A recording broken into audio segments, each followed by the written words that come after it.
प्यारे बच्चों ने बहुत बहुत नमस्कार। आशा और उम्मीद फिर से यही है कि आप सब बेहद अच्छे हैं, बेहद प्यारे हैं और ज़िंदगी की जद्दोजहद में संघर्ष कर रहे हैं, लगातार अपने कर्तव्यों का निर्वहन कर रहे हैं अपने लक्ष्य की प्राप्ति के लिए। तो आगे हम देखेंगे एक्सरसाइज 4.3 जो हमने पिछले वीडियो में एक क्वेश्चन किया था पहला। इस वीडियो में हम क्वेश्चन नंबर 2 देखेंगे। तो प्यारे बच्चों, क्वेश्चन कहता है कि सारणिक 311 131 113 का मान ज्ञात कीजिए। तो पिछले वीडियो में हमने एक क्वेश्चन देखा था प्यारे बच्चों, 1 2 3 4 5 6 7 8 और 9। पहला क्वेश्चन हमारा ये था बच्चे। इस क्वेश्चन को हम पहले भी देख चुके थे है ना बच्चे। इस क्वेश्चन को हम पहले भी देख चुके थे कि इस क्वेश्चन में एक पैटर्न है, हम उस पैटर्न को फॉलो करेंगे तो हम कोई एक रो या कोई एक कॉलम को जीरो बना सकते हैं। पैटर्न क्या है बच्चे? पैटर्न बहुत आसान दिखता है। पैटर्न ऐसा था कि देखो, डिफरेंस क्या है बच्चे? 3 है। डिफरेंस क्या है बच्चे? 3 है। डिफरेंस क्या है बच्चे? 3 है। और यहाँ भी डिफरेंस क्या है बच्चे? 3 है, 3 है, 3 है। मैंने 2 तरीके से इसे सॉल्व किया था कल। इसे आप एक और तरीके से सॉल्व कर सकते थे प्यारे बच्चे। R2 is changing to R2 minus R1, है ना बच्चे। तो यहाँ 3 3 3 मिल जाएगा एक भी रो में, और फिर कर सकते थे आप प्यारे बच्चों। तो कुल मिला कहने का मतलब ये था मेरा कि इसमें एक पैटर्न फॉलो हो रहा था, हमें ये एहसास हो रहा था कि हम इसे जीरो बना पाएंगे। कुछ ऐसे क्वेश्चन होंगे बच्चों जिनकी हम पूरी की पूरी कोई एक रो या फिर पूरा का पूरा एक कॉलम जीरो नहीं बना पाएंगे। तो ऐसे कंडीशन में हमें क्या करना है प्यारे बच्चों? संक्रिया कैसी लगानी है और टारगेट क्या होना चाहिए? ऐसे क्वेश्चंस में प्यारे बच्चों टारगेट ये होना चाहिए कि ऐसे क्वेश्चन जिनकी हम पूरी कोई रो या पूरा कोई कॉलम जीरो ना बना पाएँ, तो उस केस में हम मैक्सिमम जीरो बनाने का प्रयास करते हैं। मैक्सिमम जीरो का मतलब ये है कि अगर एक रो में 3 एलिमेंट हैं तो आप अधिक से अधिक 2 जीरो बना लो, ना बना पाओ तो 1 बना लो। इससे क्या होगा? हमारा कैलकुलेशन आसान होगा प्यारे बच्चों। तो वही कह रहा हूँ मैं। तो मुझे इसमें समझ में आ रहा है कि मैं इसके पूरे एक रो या पूरे एक कॉलम को जीरो नहीं बना सकता, क्योंकि ऐसा कोई सिमिलर पैटर्न नहीं है प्यारे बच्चों। तो इस केस में हम क्या करेंगे? सबसे पहला काम जो हम करते हैं, माना डेल्टा इज इक्वल टू जो भी डिटर्मिनेंट दिया होता है प्यारे बच्चों उसे हम डेल्टा मानते हैं, 1 3 1 1 1 और 3। उसके बाद अब मैं क्या करूँगा? इस रो पर अगर मैं फोकस करना चाहूँ तो इस रो के 2 एलिमेंट को मैं जीरो बनाने का प्रयास करूँगा प्यारे बच्चों। तो सबसे पहले 3 को जीरो कैसे बनाएंगे बच्चे? 3 जीरो तभी बन सकता है जब उसमें 3 माइनस किया जाए। आई बात समझ में प्यारे बच्चे? तो अब इधर कहीं 3 है नहीं, लेकिन 1 है। तो अगर मैं इस 1 में 3 का गुणा कर दूँ तो क्या बन जाएगा बच्चे? 3 बन जाएगा। फिर मैं इसमें इसको माइनस कर सकता हूँ। इसका मतलब मुझे पहले इस 1 को 3 बनाना पड़ेगा। और 1 क्या है? 1 C2 का एलिमेंट है। 1 C2 का एलिमेंट है। इसका मतलब सिंपल दिखाई दे रहा है प्यारे बच्चों कि मैं R1 में चेंज करना चाहता हूँ, 3 मतलब C1 में चेंज करना चाहता हूँ बच्चे। C1 में क्या चेंज कर दूँ मैं? C1 में मतलब 3 में C2 का 3 गुना C2 का 3 गुना घटा दूँ। मतलब मैं 3 में 1 का 3 गुना 3 घटा दूँ तो जीरो बन जाएगा। कोई दिक्कत प्यारे बच्चों को? तब इससे क्या बनेगा बच्चे? इससे बन जाएगा, C1 में चेंज करना है, लेफ्ट में C1 है तो 3 माइनस 3, इसमें 3 का गुणा करके 3 एक कम 3, फिर 1 माइनस इसमें 3 का गुणा करके 3 त्रिकाई 9, फिर 1 माइनस इसमें 3 का गुणा करके 3, फिर है बच्चे 1 है, फिर है बच्चे 3 है, फिर है बच्चे 1 है, फिर है बच्चे 1 है, फिर 1 है, और फिर क्या है प्यारे बच्चों? 3 है। कोई दिक्कत हमारे प्यारे बच्चों को? अब इसको मोर सिंप्लीफाई करेंगे बच्चों तो क्या मिलेगा हमको? डेल्टा इज इक्वल टू ये 3 माइनस 3 बन जाएगा बच्चे 0, ये बन जाएगा बच्चे -8 और ये बन जाएगा बच्चे -2। इसको एज इट इज़ उतारेंगे, 1 3 1 1 1 और 3। तो प्यारे बच्चों एक जीरो बन गया। अब हम इसको जीरो बना लेंगे। अब ये जीरो बनाना तो बेहद आसान है। 1 जीरो कब बनेगा? जब 1 में 1 माइनस करेंगे। तो इसके बगल में ही 1 है, मतलब ये मेरा C2 है, ये मेरा C3 है। मतलब अगर मैं C2 में C3 माइनस कर दूं तो बच्चे जीरो बन जाएगा। तो यहाँ से हम क्या बोलेंगे, C2 इज चेंजिंग टू, मुझे C2 में चेंज करना है। क्या चेंज करना है बच्चे, C2 में C3 को माइनस कर देना है। तो delta is equal to 0 -8 -2, C2 में C3 को तो 1 1 -1 3 -1 और 1 -3, इसको एज इट इज़ उतार दो प्यारे बच्चों। जिनमें चेंज नहीं होता उनको हमें एज इट इज़ उतार देना है प्यारे बच्चों। तो यहाँ से मुझे मिलेगा डेल्टा इज इक्वल टू 0 0 1 -8 2 1 और -2 -2 और 3। कोई दिक्कत हमारे प्यारे बच्चों को? तो इस तरीके से हमें प्रसार पता है, तब डेल्टा इज इक्वल टू 0 का प्रसार करोगे। क्या मतलब, करता हूँ मैं एक बार, चलो 0 ही आना है, फिर भी करते हैं। इसको हटाओ 2 1 -2 3 2 1 -2 और 3। ये प्लस होता है बच्चे, ये माइनस होता है बच्चे, प्लस होता है। खैर ये 0 में माइनस का कोई मतलब नहीं है, लेकिन प्रॉपर रूल हम फॉलो कर रहे हैं तो करते हैं। इसको हटाएंगे, इसको ढकेंगे और इसको ढकेंगे, तो -8 -2 -8 -2 1 और 3 बचेगा बच्चे, 1 और 3 बचेगा। फिर है बच्चे प्लस का 1, तो इसको ढकेंगे और इसको ढकेंगे, तो -8 है, 2 है और -2 है और -2 है। कोई दिक्कत हमारे प्यारे बच्चों को? तो यहाँ से डेल्टा इज इक्वल टू, ये बनेगा 0, ये बनेगा 0 और ये बनेगा प्लस, क्या बनेगा बच्चे, -8 गुणे -2, -8 गुणे -2, -8 गुणे -2 प्लस का 16। फिर फार्मूले का माइनस भूल मत जाना, फार्मूले का माइनस, क्या, फार्मूले का माइनस भूल मत जाना, ये फार्मूले का माइनस है। फिर -2 × 2 क्या होगा बच्चे, -4 होगा। तो डेल्टा इज इक्वल टू 0 खत्म हो गया बच्चे, यहाँ केवल बचा 16 माइनस और माइनस +4, तो delta is equal to 20। Check कर लो आंसर, नहीं आता है तो फिर कुछ चेंज करना होगा, है ना बच्चे। तो मेरे हिसाब से आंसर आ रहा होगा। तो ये हमारा क्वेश्चन नंबर 2 कंप्लीट हुआ प्यारे बच्चों।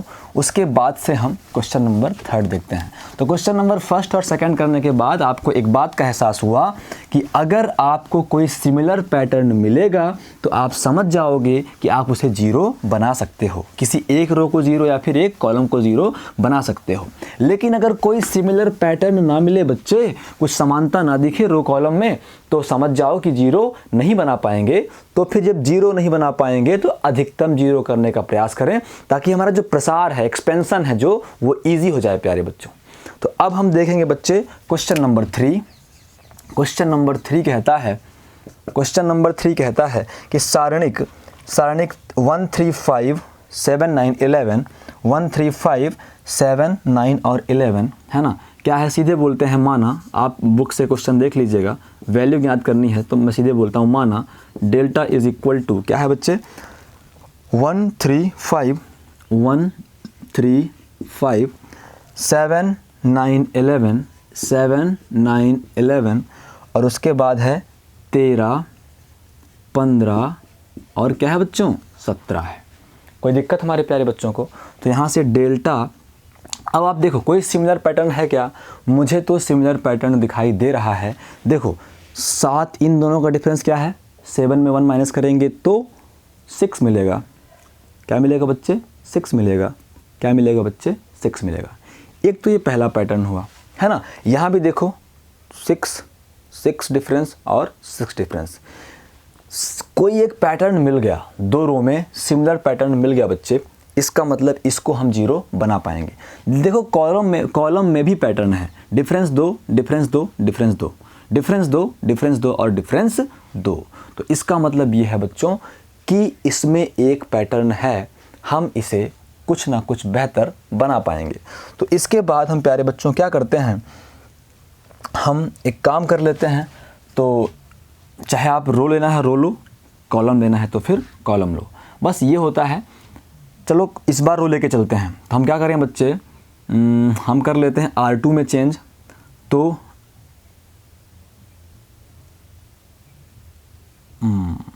कुछ अच्छी, ठीक है कुछ भी, चलो करते हैं, शुरुआत तो करें। तो क्या करें बच्चे, हम करते हैं यहाँ पे R1 इज चेंजिंग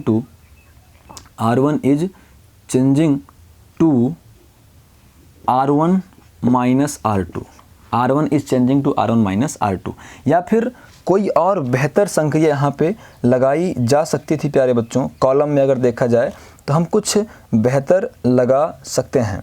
क्या लगा सकते हैं बच्चों? हाँ, एक चीज़ और देखेंगे आप, अगर मैं क्या कर दूँ, इन दोनों को प्लस कर दूँ, ध्यान से देखो, उसमें क्या है, माइनस करेंगे समय लग जाएगा। अगर मैं इन दोनों को प्लस करूँ, ध्यान देना बच्चे, रो से कर रहे हैं अपन, इन दोनों को प्लस करूँगा तो क्या बन जाएगा, 13 1 14, जो 7 का दुगना है ना बच्चे, 15 3 18, जो 9 का दुगना है ना बच्चे, और 17 5 22, जो 11 का दुगना है। पैटर्न मिला, काम सॉल्व हो गया।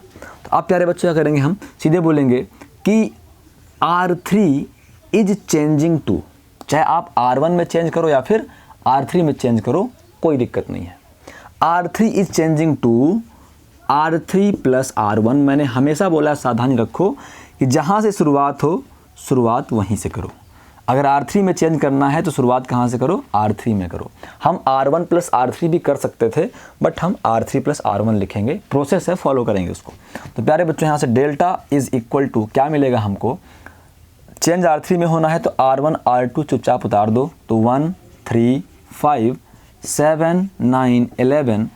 R3 में क्या चेंज होगा बच्चे, R3 और R1 दोनों को जोड़ेंगे, तो डायरेक्ट करता हूँ मैं, 13 1 14, 15 3 18 और 17 5 22।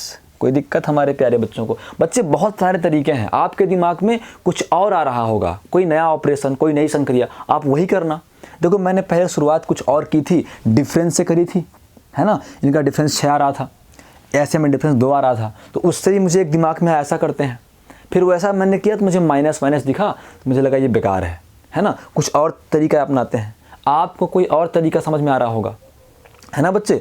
जैसे अभी मुझे एक तरीका ध्यान आ रहा है, अगर मैं इन दोनों को जोड़ दूँ, 5 1 6 तो 3 का दुगना, 11 और 7 18 तो 9 का दुगना, 17 और 13 बच्चे 30, वो 15 का दुगना।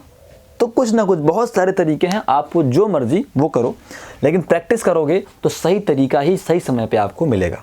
तो प्यारे बच्चों, अब मैं क्या कर सकता हूँ, अब मैं एक और संक्रिया लगा सकता हूँ। वो क्या लगा सकता हूँ बच्चे, कि अब मैं बोलूँगा कि R2 इज चेंजिंग टू, या फिर R3 is changing to, R3 is changing to R3 minus. प्यारे बच्चे, अब मुझे इस पूरे को 0 बनाना है। मेरा फोकस R3 पर था शुरुआत से ही। ये मैं 0 बना सकता हूँ कैसे, अगर मैं 14 में 14 माइनस कर दूँ। 14 कब 0 बनेगा, जब मैं 14 में 14 माइनस कर दूँ। तो यहाँ कहीं 14 है नहीं, लेकिन मैं 7 को 14 बना सकता हूँ। 7 में 2 का गुणा कर दूँ तो 7 दूनी 14 माइनस 14 बन जाएगा 0। मतलब कुल मिला के अगर ये मेरा R2 है और ये मेरा R3 है, तो अगर मैं R3 में R2 का दुगना माइनस कर दूं तो मेरा काम बन जाएगा बच्चे। इसका मतलब मैं R3 में 2R2 माइनस कर दूंगा तो मेरा काम बन जाएगा प्यारे बच्चों। तो यहाँ से delta is equal to R1 R2 में नो चेंज, तो उनको चुपचाप उतार दो बच्चे, है ना। 7 9 है 11 है। अब R3 में क्या करना है बच्चे, R3 मतलब 14 में, R3 मतलब 14 में R2 का दुगना 2R2 मतलब 7 दूनी 14 माइनस। ऐसे बच्चे 18 में है ना बच्चे, 18 में किसका दुगना बच्चे, R2 का दुगना, 9 का दुगना, 18 माइनस कर दो, फिर यहाँ 5 था 11 था।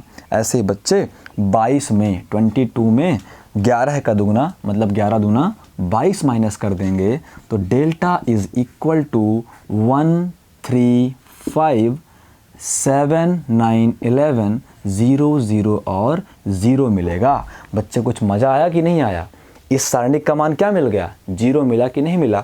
आप सीधे बोल सकते हो डेल्टा इज इक्वल टू 0। बगल में लिख सकते हो कि सिंस R3 के सभी अवयव, R3 के सभी अवयव शून्य हैं, R3 के सभी अवयव शून्य हैं, अतः सारणिक डिटर्मिनेंट का मान क्या होगा बच्चे, शून्य होगा। अतः डिटर्मिनेंट का मान प्यारे बच्चों क्या होगा, शून्य होगा। कोई दिक्कत प्यारे बच्चों को? तो इस तरीके से इसकी वैल्यू हमें 0 मिल गई, है ना बच्चे। अब उसके बाद मैं देखता हूँ क्वेश्चन नंबर 4 देखता हूँ प्यारे बच्चों, जल्दी से अपन क्वेश्चन नंबर 4 करते हैं। मुझे उम्मीद है कि आप ये सभी क्वेश्चन बढ़िया से सॉल्व कर रहे होंगे बच्चे, आपको किसी प्रकार की कोई दिक्कत या फिर कोई मिस्टेक नहीं है ना। तो अब देखते हैं बच्चे क्वेश्चन नंबर 4। क्वेश्चन नंबर 4 कहता है कि सारणिक है ना। क्वेश्चन नंबर 4 कहता है कि सारणिक क्या है बच्चे, 284 -5 6 और माइनस का 10 172 का मान ज्ञात करो। तो प्यारे बच्चों, हमको पता है पहला काम हल करके क्या बोलते हैं बच्चों, माना डेल्टा इज इक्वल टू 284 -5 6 और -10 17 और 2। प्यारे बच्चों, आपको एकदम स्पष्ट समझ में आ रहा है कि इसमें भी मुझे एक पैटर्न दिखाई दिया। मुझे पैटर्न तो वैसे बहुत सारे हैं, लेकिन मुझे एक पैटर्न ये दिखाई दे रहा है प्यारे बच्चों कि ये चीज़ और ये चीज़ मुझे एक ही नज़र आ रही है। आप बोलोगे कैसे एक ही नज़र आ रही है बच्चे, इससे आप 2 कॉमन निकाल लो तो ये 2 बन जाएगा, ये -5 बन जाएगा और ये 1 बन जाएगा। तो C1 और C3 क्या बन जाएंगे बच्चे, इक्वल बन जाएंगे, मतलब वैल्यू ऑफ डिटर्मिनेंट इज 0। करते हैं तो क्या करें हम बच्चे, हम यहाँ पे सीधे लिखते हैं delta is equal to 2 common निकाल रहे हैं। मैंने बोला था कि मैट्रिक्स और डिटर्मिनेंट में यही अंतर है कि मैट्रिक्स में जब कॉमन निकालते हैं तो वो पूरे मैट्रिक्स से कॉमन निकलता है, मतलब जितने एलिमेंट हैं उन सब से कॉमन निकलता है, और गुणा करो तो सब में गुणा होता है। लेकिन डिटर्मिनेंट में, सारणिक में किसी एक रो से भी कॉमन निकाला जा सकता है सेपरेटली, और किसी एक कॉलम से भी कॉमन निकाला जा सकता है, और ऐसे ही अलग अलग रो और कॉलम में गुणा भी कर सकते हैं। तो बच्चे मैं 2 कॉमन निकाल रहा हूँ किससे, C3 से, तो ये बन जाएगा 2, यहाँ से -10 से 2 कॉमन तो -5, 2 से 2 कॉमन तो 1, बाकी में कोई चेंज नहीं, तो एज इट इज़ उतारो, ये बन जाएगा 2, ये बनेगा -5 और ये 1। जो हमने काम किया है ब्रैकेट में ज़रूर लिखें। क्या लिखें बच्चे कि C3 से 2 उभयनिष्ठ कॉमन लेने पर, उभयनिष्ठ है ना, लेने पर C3 से 2 जो है उभयनिष्ठ लेने पर। तो प्यारे बच्चों, अब मैं क्या बोल सकता हूँ, delta is equal to 2 into 0 क्यों बोल सकता हूँ, इसकी वैल्यू 0 क्यों बोल सकता हूँ, क्योंकि हमें एक प्रगुण पता है कि अगर किसी सारणी की 2 पंक्तियाँ या 2 स्तंभ सिमिलर हो जाएं, सेम हो जाएं, तो सारणी का मान 0 होता है। वैसे भी इन दोनों को आप माइनस कर दोगे तो 0 बन ही जाएगा, तो हमें प्रॉपर्टी मिल गई। तो सीधे हम बोल सकते हैं ब्रैकेट लगा के कि सिंस C1 एवं C3 के सभी संगत अवयव, सभी रिस्पेक्टिव एलिमेंट संगत अवयव क्या हैं बच्चे, समान हैं, बराबर हैं, सिमिलर हैं, समान हैं, अतः सारणिक का मान क्या होगा प्यारे बच्चों, 0 होगा। कोई दिक्कत प्यारे बच्चों को?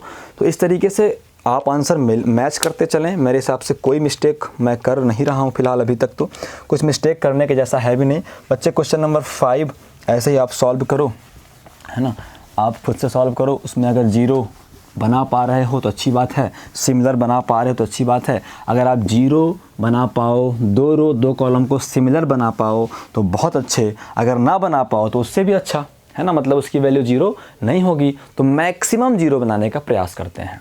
तो प्यारे बच्चों, यहाँ से हम क्या करें, क्वेश्चन नंबर 6 में देखता हूँ। क्वेश्चन नंबर 6 आप क्वेश्चन समझ सकते हो क्या होगा, मैं सीधे हल कर रहा हूँ कि माना डेल्टा इज इक्वल टू 6 -3 और 2, उसके बाद 2 -1 और 2, उसके बाद है -10, उसके बाद है 5 और 2, है ना बच्चों। तो यहाँ से कुछ तो पैटर्न दिखाई दिया, एक सिंगल सिमिलर मिल गया, 2 2 2 2 2, कुछ एहसास आया होगा कि कुछ शायद इक्वल हो जाए। उसके बाद और एक अच्छा एहसास आया मुझे, देखो ये इसका दुगना है, 3 दूनी 6, 1 2 के 2, 5 दूनी 10, मतलब कॉमन निकालो भाई, इक्वल मिल जाएगा, है ना, कोई दिक्कत वाली बात नहीं। डेल्टा इज इक्वल टू क्या करो, 2 कॉमन निकालो, चलो पहले, अगली बार माइनस कॉमन निकाल लेंगे, कोई दिक्कत नहीं है। है ना बच्चे। मैं निकाल रहा हूँ C1 से 2 कॉमन, तो 2 कॉमन निकलेगा, 6 से 3 बचेगा, यहाँ 1 बचेगा, यहाँ -5 बचेगा, यहाँ -3 है, यहाँ -1 है, यहाँ प्लस का 5 है, 2 2 और 2। क्या लिखोगे बच्चे? लिखेंगे C1 से 2 कॉमन लेने पर, मतलब उभय निष्ठ लेने पर, है ना। तो अब प्यारे बच्चों आपको पता है अभी भी इक्वल नहीं हो रहा है, तो आप क्या करो, देखो ये -3 है +3 है, ये -1 है +1 है, ये +5 है -5 है, मतलब माइनस का लोचा है, तो माइनस कॉमन निकाल लो किससे? C1 से। तो कुल मिला के आप C1 से -2 ही कॉमन निकाल लो डायरेक्ट। जब -2 कॉमन निकालोगे तो इनके चिन्ह भी क्या होंगे बच्चे? बदल जाएंगे। बात समझ में आई कि नहीं आई? चाहे माइनस कॉमन निकालो और चाहे माइनस का गुणा करो, चिन्ह बदल जाते हैं। तो delta is equal to 0। Side में क्या लिखोगे कि सिंस C1 और C2 के सभी संगत अवयव समान हैं, इसलिए सारणिक का मान क्या होगा प्यारे बच्चों? 0 होगा। अब बच्चे मेरे हिसाब से बेहद आसान क्वेश्चन हैं, आप इनको करने का प्रयास करो। जो ना बने वो कमेंट में भेजो, है ना, कि सर ये नहीं बना, ऐसा नहीं बना, ये नहीं हुआ, वो नहीं हुआ। अब मैं सीधे पहुंच रहा हूं प्यारे बच्चों क्वेश्चन नंबर 15 पे। क्वेश्चन नंबर 15 पे पहुंचता हूं बच्चे। क्वेश्चन नंबर 15 कहता है कि सारणिक का मान ज्ञात कीजिए, है ना। सारणिक का क्या मान ज्ञात कीजिए। क्या है सारणिक? 1 है, ओमेगा है, ओमेगा स्क्वायर है। उसके बाद प्यारे बच्चों ओमेगा है, ओमेगा है, ओमेगा स्क्वायर है और 1 है। उसके बाद प्यारे बच्चों ओमेगा स्क्वायर, ओमेगा और फिर क्या है बच्चे? 1 है ना बच्चों। तो सबसे पहला काम क्या होता है? माना डेल्टा इज इक्वल टू, जो भी सारणिक दिया उसे मान लो delta is equal to 1 omega omega square, omega omega square 1, omega square omega और 1। प्यारे बच्चे क्या जानते हैं? सब जानते हैं बोलेंगे प्यारे बच्चे। हमारे प्यारे बच्चे क्या जानते हैं? सब जानते हैं। क्या सब जानते हैं बच्चे? प्यारे बच्चे हमारे एक बात जानते हैं कि 1 + omega square is equal to 0 मिले। तो मतलब आप किसी भी रो में 1 + ओमेगा स्क्वायर बना दो, 0 मिल जाएगा। हिंट मिला एक, इसका मान क्या होगा बच्चे? 0 होगा। तो मैं सीधे एक संक्रिया लगाता हूँ। क्या लगाता हूँ बच्चे? कि मैं R1 में क्या करूँ बच्चे? R1 में या फिर चलो C1 में, चलो R1 में लगाते हैं। R1 में R1 + R2 + R3 कर देता हूँ। कोई दिक्कत प्यारे बच्चों को? तो यहाँ से मुझे डेल्टा इज इक्वल टू मिलेगा। देखो क्या करना है हमें, R1 में R2 को भी जोड़ना है और R3 को भी जोड़ना है, कुल मिला के तीनों को जोड़ देना है। तो क्या बनेगा? 1 + ओमेगा स्क्वायर। यहाँ क्या बनेगा? Omega + omega square + omega. यहाँ क्या बनेगा? ओमेगा स्क्वायर प्लस, गलती क्या होगी बच्चे? कुल मिला के हमें ये नहीं करना था, हमें C1 के थ्रू जाना पड़ेगा। क्यों? क्योंकि यहाँ पे 0 मिल जाएगा बच्चे, यहाँ 0 मिल जाएगा, यहाँ पे 0 नहीं मिलेगा। यही थोड़ा सा मिस्टेक हमने कर दिया। हमें पहले से ही प्लानिंग करनी है कि हम क्या संक्रिया लगाएं कि सब में 1 + ओमेगा स्क्वायर 0 बन जाए बच्चे। तो हम क्या करेंगे? हम कॉलम, है ना, इनको जोड़ेंगे। 1 + omega square, omega square 1, column के थ्रू जाएंगे तो बन जाएगा बच्चे। तो क्या बोलते हैं बच्चे? C1 is changing to C1 + C2 + C3। कुछ खास फर्क नहीं पड़ना हमें। पहले हमने रो जोड़ी थी, इस बार कॉलम जोड़ेंगे। मतलब C1 C2 C3 को जोड़ना है तो 1 + ओमेगा स्क्वायर, और या ऐसे ही ओमेगा + ओमेगा स्क्वायर +1, और ऐसे ही ओमेगा स्क्वायर + ओमेगा +1। प्यारे बच्चों C1 में चेंज हुआ है तो C2 और C3 को एज इट इज़ उतार देना है, 1 और 1। कोई दिक्कत हो प्यारे बच्चों को तो प्यारे बच्चे मुझे ज़रूर बताएं, है ना प्यारे बच्चों। किसी भी प्रकार की कोई दिक्कत हो तो आप ज़रूर मुझसे कहें। तो यहाँ से डेल्टा इज इक्वल टू क्या हो जाएगा बच्चे? हम पहले बोल देंगे since we know that 1 + omega square is equal to 0। तो 1 + omega square 0, 1 + omega square 0, 1 + omega square 0। As it is उतारो omega square omega omega square 1 और 1। डेल्टा इज इक्वल टू, सीधे करते हैं, डेल्टा इज इक्वल टू 0। क्यों 0? कोई एक रो या फिर कोई एक कॉलम या फिर कोई एक लाइन 0 हो जाए तो उस सारणी की वैल्यू क्या होती है बच्चे? 0 होती है। तो बगल में लिखेंगे कि सिंस C1 के सारे एलिमेंट 0 हैं, इसलिए वैल्यू ऑफ डिटर्मिनेंट भी 0 होगा, सारणी का मान भी 0 होगा। तो बेहद आसान एक्सरसाइज है बच्चे, आप इसके सारे एग्जाम्पल कर लो एक बार, आपको क्वेश्चन मुझसे पूछने की आवश्यकता नहीं पड़ेगी। आपका जो माइंड है बच्चे, वही आपका गुरु बन जाएगा। तो आपको मेहनत करनी है, संघर्ष करना है, अभ्यास करना है, स्वयं ही स्वयं का गुरु बनना है और सही दिशा में बढ़ना है। तो प्यारे बच्चों, अपन जल्दी मिलते हैं नेक्स्ट वीडियो में। तब तक के लिए बहुत बहुत नमस्कार। अपना ख्याल रखें और मेरी आशा और उम्मीद को जीवित रखें कि आप पढ़ाई कर रहे हो, है ना बच्चे? पढ़ाई कर रहे हो तो कमेंट में ज़रूर बोलो कि सर हम पढ़ाई कर रहे हैं।